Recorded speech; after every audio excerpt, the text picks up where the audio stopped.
सभी लोग जानते हैं कि आषाढ़ महीने का पहला सोमवार जो कि 24 जून 2024 के दिन पड़ रहा है, मतलब भगवान शिव जी का सबसे प्रिय दिन है। तो भाई इस दिन की महत्वता बहुत ही ज्यादा बढ़ जाती है। और दोस्तों, इसी दिन किया जाने वाला पंडित जी द्वारा बताया गया 5 कनेर के फूल वाले उपाय भी है। तो दोस्तों, आषाढ़ महीने के पहले सोमवार मतलब कि 24 जून 2024 के दिन आप लोगों को ये 5 कनेर के फूल वाले उपाय जरूर करना चाहिए। पर दोस्तों, ये 5 कनेर के फूल वाले उपाय हमें क्यों करना चाहिए, इससे हमारा क्या फायदा होगा? तो देखो, हम आपको यहां पर बता दें। सोमवार का दिन सबसे पहली चीज भगवान शिव जी को बहुत ज्यादा प्रिय होता है। उसी के बाद में जब कोई विशेष महीना होता है और उसका पहला सोमवार होता है, कि किसी भी महीने का पहला सोमवार जो होता है ना, उसकी बहुत ही बड़ी और विशेष महत्वता होती है। उस दिन आप यह समझ सकते हो कि उस दिन आप भगवान शिव जी को बहुत आसानी से प्रसन्न कर सकते हो। अब प्रसन्न कैसे करोगे, उसके लिए आपको कुछ ना कुछ तो करना पड़ेगा। तो उसी में से दोस्तों एक उपाय है जो कि 5 कनेर के फूल वाले उपाय है। दोस्तों, 5 कनेर के फूल वाले उपाय हम जब करते हैं, जब हमारी किसी भी प्रकार की कोई मनोकामना होती है जो कि लंबे समय से पूर्ण नहीं हो रही होती है और उससे हमें पूर्ण करना होता है। अगर आप लोग भी इस उपाय को सोमवार के दिन करना चाहते हैं तो आप इस उपाय को पहले अच्छे से समझ लेना, सुन लेना, उसके बाद करना। आपको इस उपाय का फल जरूर मिलेगा। और इस उपाय को करने से आपके घर में चाहे किसी भी प्रकार की दुख और समस्या क्यों ना चल रही हो, सोमवार के दिन इस 5 कनेर के फूल वाले उपाय को आप लोगों को कर लेना है। दोस्तों, अब हम समझते हैं इस वाले उपाय को हमें करना किस समय है। यह उपाय वह व्यक्ति कर सकता है जिस व्यक्ति को अपनी किसी भी प्रकार की मनोकामना भगवान शिव जी से पूर्ण करवानी हो। और अगर कोई भी माताएं बहनें जो है अपने घर की सुख और शांति के लिए, घर में धन समृद्धि को बढ़ाने के लिए वाला उपाय करना चाहती हैं, तो घर की जो बड़ी माताएं बहनें होंगी वह इस 5 कनेर के फूल वाले उपाय को विशेष रूप से करें, क्योंकि माताएं बहनें घर की लक्ष्मी होती हैं। और जब घर की लक्ष्मी कोई विशेष उपाय करती है तो उसका फल ही बहुत जल्दी मिल जाता है और बहुत बड़ा होकर मिलता है। अन्यथा इस उपाय को कोई भी व्यक्ति कर सकता है, चाहे वह बड़ा हो, चाहे वो छोटा हो, चाहे वह बच्चा हो। जिस व्यक्ति को ये 5 कनेर के फूल वाला उपाय समझ आ गया, वह व्यक्ति इस 5 कनेर के फूल वाले उपाय को सोमवार के दिन जरूर करे, क्योंकि उसको इस उपाय को फल बहुत ही जल्दी मिल जाएगा। क्योंकि सोमवार के दिन भगवान शिव जी बहुत आसानी से प्रसन्न हो जाते हैं। तो आइए अब हम समझते हैं कि इस 5 कनेर के फूल वाले उपाय को आपको करना कैसे है और इस उपाय को करने का जो समय है वो क्या है। तो देखिए, इस सोमवार के दिन किए जाने वाले ये 5 कनेर के फूल वाला जो उपाय है, यह मुख्य रूप से सुबह के समय होगा। किस समय होगा? सुबह के समय होगा। आपको कोशिश यही करनी है कि सुबह के समय हम इस 5 कनेर के फूल वाले उपाय को कर लें। पर किसी कारणवश अगर आप सुबह इस उपाय को ना कर पाओ, आपको कहीं काम से जाना हो या किसी और काम की वजह से आप उपाय को ना कर पाओ, तो आपके पास फिर दूसरा मौका रहेगा जो कि शाम के समय का रहेगा, प्रदोष काल का रहेगा। अब भाई, प्रदोष काल का समय भी एक बहुत ही लोगों के मन में प्रश्न बन जाता है कि भाई यह समय होता कब है, कितने बजे से लेकर कितने बजे के का यह समय होता है, ताकि हमें उपाय के लिए जो है करने का समय पता लग जाए। तो हम आपको बता दें, प्रदोष काल का जो एक समय होता है, शाम का समय, वो होता है शाम के 6 बजे से लेकर शाम के 7 बजे के बीच का। इस समय के बीच में आप उपाय को करेंगे तो आपको उस उपाय का जरूर फल मिलेगा। तो शाम के 6 बजे से लेकर शाम के 7 बजे के बीच में आप लोग इस 5 कनेर की फूल वाले उपाय को कर सकते हो। तो भैया, बहुत सारे लोग यहाँ पर ये प्रश्न भी जरूर करेंगे कि भाई हम तो नौकरी पे जाते हैं, हम अपनी ड्यूटी पे जाते हैं और आने में हमें देर हो जाती है, तो उस जगह पर हमें क्या करना चाहिए। तो देखिए, उन लोगों को भी टेंशन लेने की जरूरत नहीं है। अगर आप लोग इस उपाय को शाम के समय प्रदोष काल में कर रहे हैं और अगर आप आने में देरी भी हो जाती है, आपको आने में 7 बजे तक आप नहीं पहुंच पाते हो, तो भाई आप 7 या रात 8 बजे तक भी अगर उपाय को करोगे तो भी चल जाएगा। और अगर इससे भी थोड़ा देर हो जाती तो भी आप उपाय को कर सकते हो, क्योंकि सोमवार का दिन है। यह दिन बहुत ही कम आता है पूरे साल भर में। इसलिए जब आपको मौका मिल जाए, जब आप इस उपाय को जरूर कर लेना। कोई भी उपाय हो, आप कभी भी कर सकते हो। सोमवार के दिन बस कोशिश करना कि समय के थोड़ा मतलब अंतर्गत ही कर लो, पर किसी कारणवश अगर ना कर पाओ तो फिर आप थोड़ा देरी से भी कर सकते हो। आपको उपाय का फल जरूर मिलेगा, क्योंकि भगवान शिव विजन बहुत ज्यादा प्रसन्न होते हैं सभी भक्त गणों से जो उनको प्रसन्न करते हैं। तो अब हम यहां पर समझते हैं कि आपको उपाय कैसे करना है। सबसे पहली चीज दोस्तों, ये जो उपाय है ये 5 कनेर के फूल वाला उपाय है। तो सीधी सी बात है, इस उपाय में हमें 5 कनेर के फूल तो लेने ही लेने पड़ेंगे। अब यहां पर एक सबसे बड़ी गलती होती है जो कि आप उपाय में करते हो और आपको पता भी नहीं लगता है, जो कि हम आपको बताते हैं। देखिए, जो आप 5 कनेर के फूल लेकर आओगे, सबसे पहले तो कनेर का फूल आप लोगों को पता होगा कि कैसा होता है। हम आपको जब भी बता देते हैं, कनेर के फूल वो होते हैं जो कि पीले कलर के होते हैं, लंबे लंबे से होते हैं। आप लोगों ने देखे भी होंगे, आप लोगों ने जो थंबनेल में फूल देखा हुआ था वही कनेर का फूल होता है। तो आप लोगों को वैसे ही 5 कनेर के फूल लेकर आने हैं। ये कनेर के फूल आप लोगों को बहुत आसानी से मिल जाते हैं, बस आपको इसका पेड़ ढूंढना होता है और बहुत सारे फूल उसमें लगे हुए होते हैं, कुछ भी कमी नहीं होती है। बस दोस्तों, आपको यहाँ पर ध्यान इस बात का रखना है कि अगर यह 5 कनेर के फूल जो है, मतलब कनेर के फूल का पेड़ जो है कहीं बाहर लगा हुआ है, वो किसी के अंडर में नहीं लगा हुआ है, किसी का वो पेड़ नहीं है, तो आप बिना पूछे जो है वह कनेर के फूल तोड़कर ला सकते हो। पर अगर कोई सा कनेर का पेड़ किसी के घर के अंदर लगा हुआ है और आपको वह कनेर के फूल उसके घर के अंदर से चाहिए, तो भाई उससे पहले पूछना कि भाई हम जो है आपके पेड़ में से 5 कनेर के फूल ले लें या कनेर के फूल ले लें। भाई पहले उससे पूछना, क्योंकि ये वाले जो 5 कनेर के फूल आप लोग ले रहे हो ये उपाय के लिए ले रहे हो, और भगवान शिव जी को उपाय जब हम करते हैं तो भाई पूर्ण रूप से जो है हम पूरे विधि विधान से करते हैं। तो इसलिए अगर आप किसी के घर में के अंदर जो पेड़ लगा हुआ है कनेर का, उस पेड़ से अगर ये फूल ले रहे हो तो भाई पहले उस घर के मुखिया से पूछ लेना कि हम आपके पेड़ से कनेर के फूल ले लें। अगर वो हाँ कह देता है तो भाई उसके बाद आप उसके पेड़ से 5 कनेर के फूल ले लेना।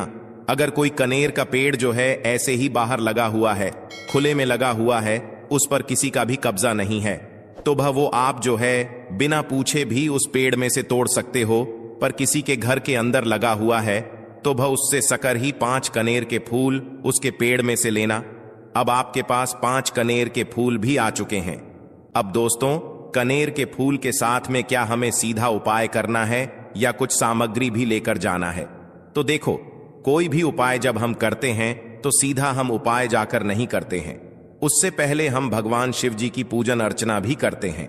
तो देखो, अगर यह उपाय आप सुबह के समय कर रहे हो, प्रातः काल कर रहे हो, तो आप लोगों को अपने साथ में कम से कम 1 लोटा जल तो जरूर लेकर जाना ही जाना है। अगर वह इस उपाय को 5 कनेर के फूल वाले उपाय को कर रहे हैं, उसी के बाद में दोस्तों शाम के समय की बात करें तो भाई शाम के समय अगर आप लोग इस 5 कनेर के फूल वाले उपाय को कर रहे हो तो अपने साथ में एक गोल बाती का घी का दीपक जरूर लेकर जाना। जो घी का दीपक लोगे वो आटे का होना चाहिए। आटे का होने के साथ में उसके अंदर गोल बाती रखा आएगी। वो गोल बाती आप अपने हाथों से बनाओगे तो ज्यादा बेहतर होगा।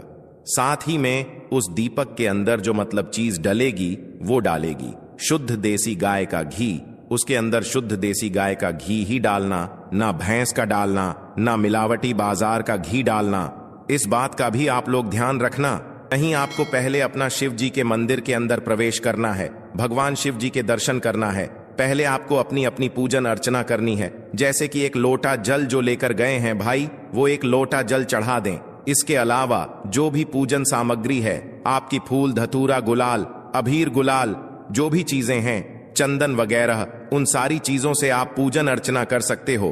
पर जो उपाय के 5 कनेर के फूल हैं वो आप अलग ही रखना, वो उपाय के समय ही हमें निकालने हैं।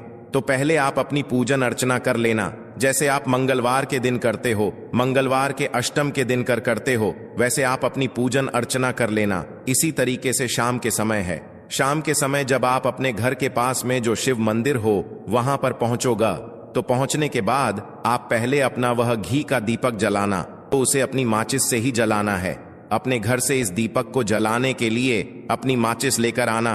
अगर आपने मंदिर में किसी और की माचिस ले ली इस दीपक को जलाने के लिए, उसके बाद में दोस्तों आप लोगों को एक बात का और ध्यान रखना है कि जब आप उस दीपक को जला दो, जलाने के बाद उस दीपक से आप चाहो तो आरती भी उतार सकते हो, अन्यथा कोई दिक्कत वाली बात नहीं है।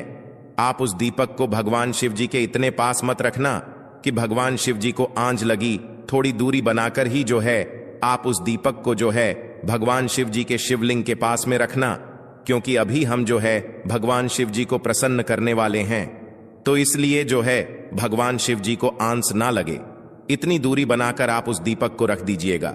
जैसे ही आपकी पूजन अर्चना हो जाती है, आप जल चढ़ा देते हैं। सुबह के समय गए तो जल चढ़ा देते हैं, पूजन अर्चना हो जाती है। फिर आप उसके बाद में भगवान शिव जी की शिवलिंग के पास में कहीं पर भी बैठ जाइए और उपाय को करने से पहले आप अपने वह 5 कनेर के फूल निकाल लीजिए, क्योंकि अब हम यहां पर उपाय को करने वाले हैं। तो सीधी सी बात है कि इन 5 कनेर के फूलों को हमें 5 अलग अलग जगहों पर यहां पर चढ़ाने हैं। अब वो 5 अलग अलग जगह कौन सी हैं वो हम आपको बताते हैं। देखिए, 5 अपने कनेर के फूल आप अपने सामने निकाल कर रख लीजिए। अब 5 कनेर के फूल में से सबसे पहला वाला कनेर का फूल आप लोग उठाइए और पहले वाले कनेर के फूल आपको कहां पर चढ़ाना है, वो आपको चढ़ाना है भगवान शिव जी की शिवलिंग के ऊपर जो गणेश जी वाला स्थान होता है, वहां पर। अब भगवान शिव जी के शिवलिंग के ऊपर गणेश जी वाला स्थान कहां पर होता है? भगवान शिव जी की शिवलिंग होती है, शिवलिंग की जलाधारी होती है। जलाधारी का जो राइट हैंड साइड होगा, मतलब शिवलिंग की तरफ से खड़े होकर देखना कि भगवान शिव जी का सीधा हाथ कौन सा है, राइट हैंड साइड कौन सा है। उस राइट हैंड साइड पर आपको ये पहले नंबर का कनेर का फूल समर्पित करना है, और जो फूल का खिला हुआ भाग होगा ना, वो शिवलिंग की तरफ करके ही आप लोग जो है इस पहले नंबर के फूल को भगवान गणेश जी वाले स्थान पर समर्पित करना, जलाधारी के राइट हैंड साइड पर। अब दोस्तों निकाल लेना अपना दूसरे नंबर का कनेर का फूल। अब दूसरे नंबर के कनेर के फूल को आपको कहां पर समर्पित करना है, या आपको समर्पित करना है भगवान कार्तिकेय जी वाले स्थान पर। अब गणेश जी वाला स्थान राइट हैंड साइड पर होता है, तो कार्तिकेय जी वाला स्थान लेफ्ट हैंड साइड पे होता है, जलाधारी के ऊपर है। तो जलाधारी के ऊपर जो लेफ्ट हैंड साइड का जो हिस्सा है, वहां पर कार्तिकी जी के स्थान है। तो इस दूसरे नंबर के फूल को आप वहां मतलब वहां पर समर्पित कर देना और भगवान से प्रार्थना कर लेना, और फूल का खिला हुआ भाग शिवलिंग की तरफ ही होना चाहिए। अब बात आती है तीसरे कनेर के फूल की। तो तीसरे कनेर के फूल को भी आपको लेना है, और इस तीसरे कनेर के फूल को आपको माता अशोक चंद्र जी वाले स्थान पर समर्पित करना है। अब ये माता अशोक चंद्र जी का स्थान कहां पर होता है दोस्तों? ये जो स्थान होता है, ये जलाधारी के बिल्कुल बीचों बीच में होता है। आपने पहला फूल भगवान गणेश जी वाले स्थान पर चढ़ाया, दूसरा फूल कार्तिकी जी वाले स्थान पर चढ़ाया। अब ये तीसरा फूल जो है इन दोनों फूलों के बीचों बीच चढ़ेगा, मतलब जहां पर माता अशोक सुंदर जी का स्थान होता है, खिला हुआ भाग शिवलिंग की तरफ करके ही जो है इस तीसरे नंबर के फूल को आप समर्पित कर देना माता असक चंदी वाले स्थान पर। अब बात आती है चौथे नंबर के फूल की। तो दोस्तों, जो चौथे नंबर का फूल होगा, ये आप लोगों को कहां पर समर्पित करना है? ये आप लोगों को समर्पित करना है भगवान शिव जी की शिवलिंग के ऊपर जो एक पात्र टंगा हुआ होता है, जिससे बूंद बूंद करके जल टपकता है, जिसके अंदर शिव जी की 5 बेटियों का स्थान होता है, जया विष हरा शामली बारी दौतली। और देव उस पात्र के अंदर जो है आप लोगों को क्या करना है? ये चौथे नंबर के फूल को समर्पित करना है।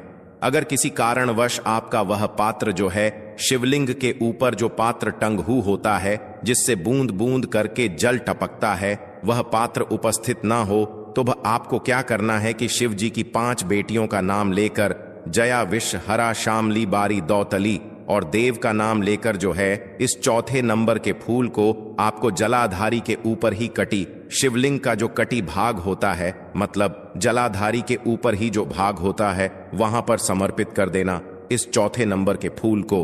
उसके बाद में दोस्तों बात करते हैं आखिरी नंबर के 5वें नंबर के फूल को, जो कि आखिरी फूल है हमारा। इस 5वें नंबर के फूल को आपको क्या करना है? अगर आपके मतलब जिस मंदिर में आप गए हो वहां पर अगर त्रिशूल लगा हुआ है, तो भाई त्रिशूल का एक मध्य भाग होगा, जहां से वो त्रिशूल के 3 भाग निकले हुए होंगे। तो आपको वो त्रिशूल का एक मध्य भाग देख लेना है। उस मध्य भाग पर आपको इस 5वें नंबर के कनेर के फूल को छुआ है, स्पर्श कराना है, और स्पर्श कराने के बाद इस 5वें नंबर के फूल को आपको क्या करना है, भगवान शिव जी की शिवलिंग के ऊपर समर्पित कर देना है। अब दोस्तों, अगर वह मतलब जो है त्रिशूल ना भी हो आपके मंदिर में उपस्थित, तो आप सीधा सीधा ये जो 5वें नंबर का कनेर का फूल है या भगवान शिव जी की शिवलिंग के ऊपर समर्पित कर देना। बस ध्यान इस बात का रखना कि जो खिला हुआ भाग है फूल का वो सामने की तरफ होना चाहिए, जलाधारी की तरफ होना चाहिए, और डंडी का जो भाग है वो शिवलिंग के पीछे की तरफ होना चाहिए फूल की। तो इस बात का आप लोगों को ध्यान रखना है।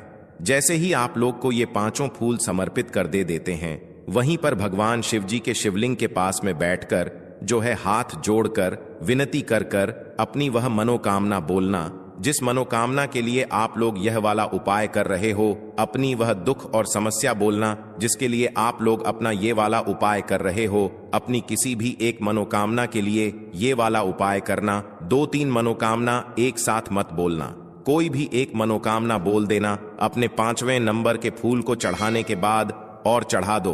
तो भाई 2 मिनट भगवान शिव जी के नाम का जाप कर लेना।